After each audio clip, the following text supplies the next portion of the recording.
आप चाहे कोई भी राउटर यूज़ कर ले, चाहे वो एन सीरीज़ की हो, एसी सीरीज़ की हो या फिर AX सीरीज़ की भी क्यों ना हो, अगर आपने उसको सही तरीके से प्लेसमेंट नहीं किया है, मतलब घर पे उस राउटर को किस जगह पे रखना है अगर आपको नहीं पता, तो फिर बात वहीं पे ख़त्म।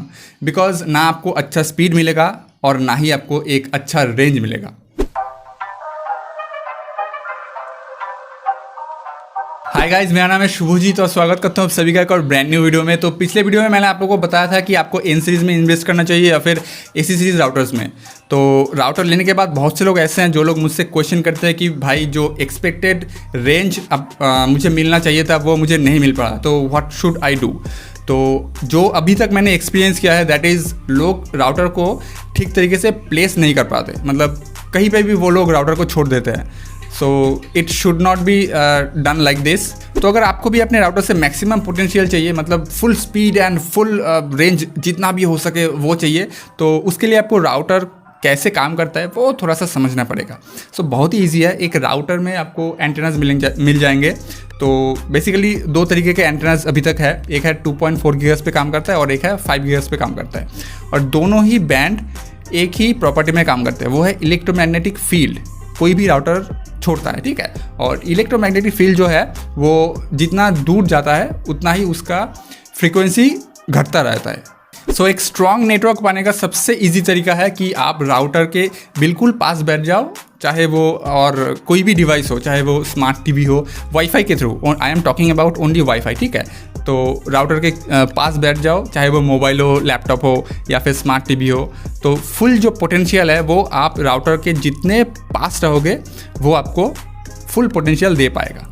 तो अभी प्रॉब्लम ये है कि जो लोग घर पे राउटर को यूज़ करते हैं, तो घर पे तो बिल्कुल फ्री स्पेस नहीं होता। बहुत से ऐसे चीज़ है जो इंटरफेयर करते हैं वाईफाई सिग्नल में, जैसे कि दीवार हो गया या फिर कोई भी मेटालिक चीज़, रेफ्रिजरेटर, माइक्रोवेव, चाहे कोई भी छोटे से छोटे चीज़ जो मेटालिक बना हो, ये एक मदरबोर्ड है, ये भी कोई भी मेटालिक चीज़ हो। और सबसे ज़्यादा जो प्रॉब्लमेटिक है दैट इज़ दीवार में जो कॉन्सील्ड पाइप होते हैं वो, और कोई भी वाटर पार्टिकल अगर आपके घर में तो क्योंकि पानी एक ऐसा चीज़ है जो वाईफाई सिग्नल का दुश्मन है। सो इसीलिए जो लोग नए घर पे शिफ्ट हो रहे हैं, मतलब बिल्कुल नया नया वो घर बना है और दीवार अभी तक सूखा नहीं है, तो उसमें वाटर पार्टिकल होते हैं, ठीक है। इसीलिए जो नए घर पे कोई किसी भी यूज़र अगर वाईफाई को यूज़ कर रहा है तो उसको सिग्नल अच्छी तरह से नहीं मिल पाएगा, चाहे वो कितना भी छोटा रूम क्यों ना हो, ठीक है।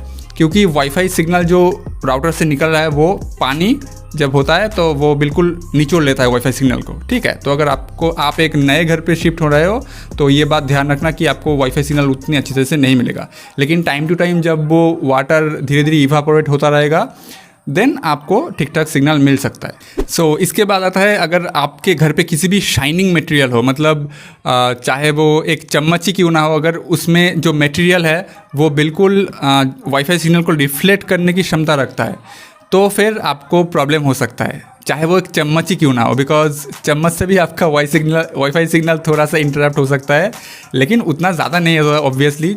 लेकिन अगर आप एक इलेक्ट्रॉनिक चीज़ से उसको कैलकुलेट करोगे देन डेफिनेटली आपको थोड़ा सा डिक्रीज नज़र आएगा, लेकिन वो हम लोगों को उतना फ़र्क नहीं पड़ता। So ignore that. अगर बहुत बड़ा कुछ हुआ कि हाँ ये इतना बड़ा एक मटेरियल है जो बहुत सारा सिग्नल को रिफ्लेक्ट कर सकता है, एक दीवार पे अगर आपने पूरा एल्यूमिनियम फॉयल लगा दिया तो फिर वहाँ से वाईफाई सिग्नल जाएगा ही नहीं दूसरी तरफ, ठीक है। तो ये चीज़ आप लोग ध्यान में रखिएगा। तो वाईफाई सिग्नल की जो दूसरी दुश्मन है वो है दीवार। तो अगर आपके दीवार में ऐसा कुछ है जो मेटालिक हो या फिर कॉन्सील्ड पाइप हो, तो फिर आपको प्रॉब्लम हो सकता है दीवार की दूसरी तरफ वाईफाई सिग्नल पाने में, ठीक है। लेकिन अगर राउटर के करीब आप हो देन उतना फ़र्क नहीं पड़ता। तो दीवार पे बेसिकली दो तरीके के इंटरप्शन होता है, एक होता है रिफ्लेक्शन और दूसरा होता है डिफ्लेक्शन। तो डिफ्लेक्शन में जो होता है वो है वाईफाई सिग्नल जब किसी भी शाइनिंग मटेरियल पे पड़ेगा तो वो वाईफाई सिग्नल को बिल्कुल 180 डिग्री एंगल पे वापस भेज देता है, ठीक है। और जो डिफ्लेक्शन है वो जब दीवार पे गिरेगा वाईफाई सिग्नल, तो उस जब सिग्नल गिरता है तो वो चारों तरफ डिफ्लेक्ट कर देता है, मतलब बिखर जाता है वो सिग्नल। तो आप लोगों को लगेगा कि मुझे जो वाईफाई सिग्नल मिल रहा है, सिग्नल उतना खास नहीं मिल रहा लेकिन स्पीड भी उतना नहीं मिल रहा है। मतलब अगर वाईफाई सिग्नल डायरेक्टली आपके डिवाइस में आता है तो जो स्पीड आपको मिलेगा अगर डिफ्लेक्ट होके आपके डिवाइस में वो सिग्नल आता है तो उतना खास स्पीड आपको नहीं मिलेगा। तो ये बात ध्यान में रखना। तो इसीलिए अगर आप किसी भी राउटर को बिल्कुल फ्री स्पेस में बाई एयर अगर यूज़ करें तो जो फुल पोटेंशियल है राउटर में से वो आपको मिलेगा। तो आइए अब जान लेते हैं कि घर पे ऐसे कौन कौन से चीज़ है जो एक वाईफाई सिग्नल को इंटरप्ट कर सकता है। तो बेसिकली इलेक्ट्रॉनिक मटेरियल्स ही हैं ऐसे, जैसे टेलीविज़न, माइक्रोवेव, फ्रिज या फिर आयरन। ये ऐसे कुछ चीज़ है जो आपके वाईफाई सिग्नल को बहुत ज़्यादा इंटरप्ट करते हैं। तो इसके बाद भी कुछ ऐसे चीज़ें हैं जो कि नॉन इलेक्ट्रिक है, जैसे कि अलमीरा एक बहुत मतलब वाईफाई सिग्नल को इंटरप्ट करता है। देन ख़राब रेफ्रिजरेटर। देन किचन पे हम लोग जब रखते हैं रैक जिस पे हम लोग किचन अप्लायंसेस रखते हैं उसमें, तो वो एक स्टील का मटेरियल वो बहुत मतलब डिफ्लेक्ट कर देता है उसको। तो बेसिकली यही सब चीज़ें हैं मेटेलिक थिंग्स जो आपके वाईफाई सिग्नल को इंटरप्ट करते हैं। आपको अच्छा रेंज नहीं मिल सकता, अब ना ही आपको अच्छा स्पीड मिलेगा अगर आप इन सब चीज़ को राउटर एंड डिवाइस इन दोनों के बीच में अगर रख देते हो तो ठीक है। लेकिन ऐसा नहीं है कि आपको रेंज, अगर आप राउटर एंड डिवाइस से बहुत दूर इन सब चीज़ को रखते हो देन इट इज़ ओके, लेकिन बीच में नहीं रखना है इन चीज़ों को, ठीक है। तो अब तो लोग बहुत एडवांस्ड हो चुके हैं और घर घर में राउटर है, तो ये भी एक प्रॉब्लम है। यस, सो अगर आपके पास मतलब आप जिस फ्लैट पे रहते हैं उसी फ्लैट में 2-3 और भी राउटर है तो इसमें भी प्रॉब्लम है। So problem is something like that कि आपके पास जो राउटर है और आपके रूम में ऊपर जो एक राउटर है उसका सिग्नल भी आ रहा है, ठीक है। तो बेसिकली ये 2.4 गीगाहर्ट्ज़ में प्रॉब्लम होता है, बिकॉज 2.4 गीगाहर्ट्ज़ का डिस्टेंस बहुत ज़्यादा है, ट्रैवलिंग डिस्टेंस बहुत ज़्यादा होता है। सो इसीलिए 2.4 गीगाहर्ट्ज़ में इंटरप्शन ज़्यादा होता है, मतलब नेटवर्क सिग्नल ओवरलैपिंग का प्रॉब्लम हो जाता है। तो प्रॉब्लम ये है कि जब 2.4 गीगाहर्ट्ज़ का 5 गीगाहर्ट्ज़ में भी होता है, लेकिन 5 गीगाहर्ट्ज़ उतना ट्रैवल नहीं कर पाता, सो दैट्स वाई ओवरलैपिंग का उतना प्रॉब्लम नहीं है। लेकिन 2.4 गीगाहर्ट्ज़ में ये नेटवर्क ओवरलैपिंग का एक प्रॉब्लम हो जाता है। तो अगर आपके पास ऐसे ही 2-3-4 सिग्नल आ जाता है आपके घर में 2.4 गीगाहर्ट्ज़ का, तो आपका जो सिग्नल है वो ही आप ढूंढ नहीं पाओगे। मतलब आपका डिवाइस ढूंढता रहेगा और आपको लगेगा कि मेरा नेट बहुत स्लो हो चुका है, लेकिन आपको ना ही आपके पास कोई इलेक्ट्रॉनिक चीज़ है, ना ही आपके पास कोई ऐसा मटेरियल है जो मेटेलिक हो। लेकिन तो आप सोचोगे कि मेरा नेट क्यों स्लो है, तो आप तब आपके पास जो राउटर है उसको ब्लेम दोगे। सो ऐसा नहीं है। सो आप ये देखना कि आप जहाँ पे हैं उसके आसपास कोई दूसरा राउटर है कि अगर ऐसा हुआ कि हाँ आपके पास ऐसा है 2-3-4 और भी राउटर है आपके आसपास, तो इसका भी सल्यूशन है। तो अब तक तो मैं सिर्फ प्रॉब्लम्स के बारे में बोल रहा था, तो आइए अब सल्यूशन पे आते हैं।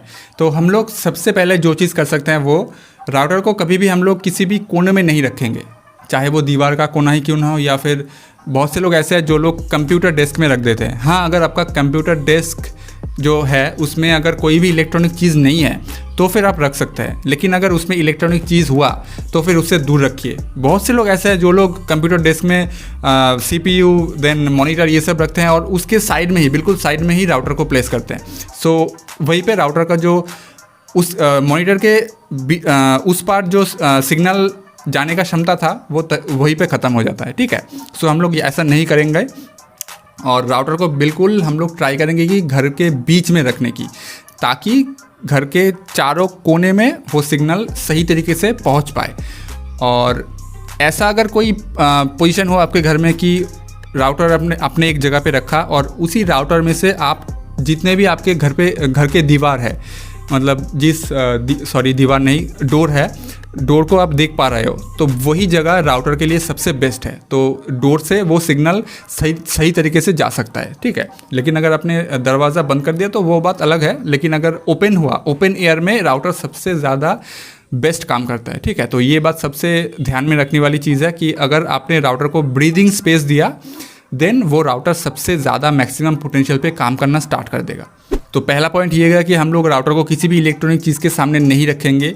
दूसरा पॉइंट, कोई भी वाटर मटेरियल, मतलब वाटर पार्टिकल जैसे कि एक्वेरियम के बीच में, मतलब आसपास भी नहीं रखेंगे राउटर को, ठीक है। एक्वेरियम में पानी होता है और पानी, जैसा कि मैंने बोला कि एक वाईफाई सिग्नल का बिल्कुल किलर है, उसके एक्वेरियम के उस दूसरे पार जाएगा ही नहीं सिग्नल। आप लोग टेस्ट करके देखना, अगर आपको वहीं पे 4 सिग्नल मिलता तो वहाँ पे शायद 2 या 1 सिग्नल जाएगा। तो इतना ज़्यादा खतरनाक है एक्वेरियम, मतलब पानी राउटर के लिए, ठीक है। हम लोग के लिए तो पानी इज़ जीवन, हम लोग सभी जानते हैं। तो ये तो हो गया मटेरियलिस्टिक प्रॉब्लम जो मैंने वीडियो के बिल्कुल स्टार्टिंग में बोला था, और वीडियो के नेक्स्ट एक सेकेंड पॉइंट भी मैंने बोला था, वो है वाईफाई सिग्नल ओवरलैपिंग प्रॉब्लम। तो इसके लिए मैं एक डेडिकेटेड और एक वीडियो बनाऊंगा ताकि आपके लिए और भी इजी हो वो समझना कि कैसे वो करना है। बिल्कुल डेडिकेटेड वीडियो होगा और बहुत ही अच्छी तरीके से मैं आप लोगों को समझा दूंगा कि नेटवर्क ओवरलैपिंग से कैसे बचना है। बिकॉज अगर मैं वो चीज़ इस वीडियो में बता दूंगा तो वीडियो बहुत लंबा हो जाएगा और आप लोग बोर फील करने लगोगे, ठीक है। तो आज की वीडियो में हम लोगों ने क्या सीखा कि किसी भी इलेक्ट्रॉनिक चीज़ के पास हम लोग राउटर को नहीं प्लेस करेंगे, या फिर किसी पानी के आसपास, वाटर टैंक के आसपास, एक्वेरियम के आसपास हम लोग राउटर को नहीं रखेंगे। राउटर को बिल्कुल एक फ्री स्पेस में रखना सबसे ज़्यादा सही है। अगर आपके पास आपके घर के बिल्कुल बीचों बीच कोई जगह है, कोई टेबल है, तो उस जगह पे आप लोग राउटर को प्लेस कीजिए ताकि उस जगह से राउटर बिल्कुल चारों ओर उसके सिग्नल को थ्रो कर सकता है, ठीक है। और अगर आपके पास कोई सेकेंड फ्लोर या थर्ड फ्लोर ऐसा कोई फ्लैट है, तो अगर तीनों ही फ्लोर पे आप लोगों को सिग्नल एक्सेस करना है, तो अगर आपके पास थर्ड फ्लोर वाला एक अपार्टमेंट है तो बिल्कुल बीच में जो बीच वाला फ्लैट है उसमें आप लोग राउटर को रखिए ताकि इक्वली डिस्ट्रीब्यूट हो सके वो सिग्नल, ठीक है। और अगर आप एक बिल्कुल सिंगल रूम में रहते हो, तो मतलब सिंगल रूम मतलब एक 1 फ्लोर अपार्टमेंट, तो उस 1 फ्लोर अपार्टमेंट के बिल्कुल बीच में जो रूम होगा उसमें आप लोग राउटर को सेट कीजिए, और ऐसे सेट कीजिए ताकि बिल्कुल सिग्नल इक्वली डिवाइड हो सके। और अगर ऐसा कोई रूम नहीं है तो थोड़ा सा आसपास मैनेज कर लीजिएगा। और हाँ, सबसे बड़ी बात, राउटर को कभी भी दीवार पे सेट मत करना, क्योंकि दीवार पे सेट करने से दीवार के उस पार वहीं पे राउटर का सिग्नल बिल्कुल ख़त्म हो जाता है, ठीक है। तो हाँ, अगर आप एक सिंगल यूज़र हो और दीवार के उस पार आपको सिग्नल की एक्सेस करने की कोई ज़रूरत नहीं है, देन इट इज़ ओके। लेकिन अगर आपको दीवार के उस पार भी सिग्नल चाहिए उसी तरीके से जैसे आपको घर के अंदर मिलती हो, तो वो उस सिचुएशन में आप लोग राउटर को कभी भी दीवार के बिल्कुल साथ नहीं रखेंगे। थोड़ा सा डिस्टेंस में रखिए ताकि सिग्नल थोड़ा सा ट्रैवल कर सकता है दूसरी किसी वे में, ठीक है। सो गाइस, शायद ये वीडियो बहुत ही बड़ा हो चुका है ऑलरेडी, तो आज के लिए बस इतना ही। अगर आपको ये वीडियो पसंद आया तो एक लाइक ज़रूर कर देना, और चैनल पे अगर नए हो तो सब्सक्राइब ज़रूर कर लेना ताकि ऐसे ही इन्फॉर्मेटिव वीडियोस आपको रेगुलरली मिलती रहे और आपका और मेरा ये जो प्यार है वो बना रहे। सो आज के लिए बस इतना ही। सो नेक्स्ट वीडियो आने तक be smart, purchase smart and invest smart. Thank you so much for your time.